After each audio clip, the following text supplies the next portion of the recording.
করিনি তো, নারীত্বের করেছি অপমান, দেবীর করেছি অপমান, ওই চন্দ্রধর করেছে আমার অপমান।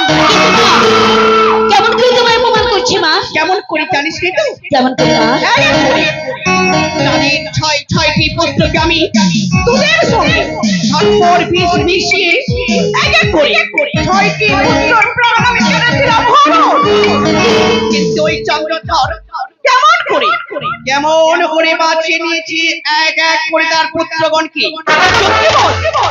যুক্তি রয়েছে মা, রয়েছে। কেমন করে জানো মা? আপনার পিতার দেয়া এক মাহাতির মূল অঙ্গরি ওই চন্দ্রধরে আসতে রয়েছে। ওই অঙ্গরি যতক্ষণ থাকবি তোমার কোনো নাকুল স্পর্শ করতে পারবি না মা। এমন ওই অঙ্গরির মধ্যে শক্তি রয়েছে। শক্তি বল না তো, শক্তি বল। ওই অঙ্গরি আমি যাদের কাছ থেকে কেমন করে আমি করিব হলো। তাই বলছি শোনো মা, সরকার ভগ্নি করকার ধারণ করি ছলি বলি অথবা কৌশলী ওই মাহাতির মূল অঙ্গরি হরণ করে আনেন মা।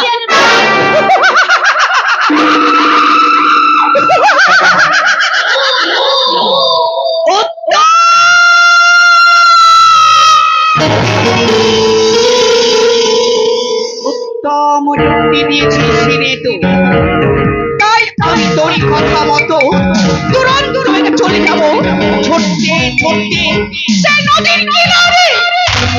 নদীর কিনারে গিয়ে আমি সনকার ভগ্নি কনকার রূপ ধারণ করিয়া ছড়ে বলি অথবা ওই অঙ্গরি আমি করিব হরণ। তবেই আমারই নাম সর্বজননী নাক মাতা মা ন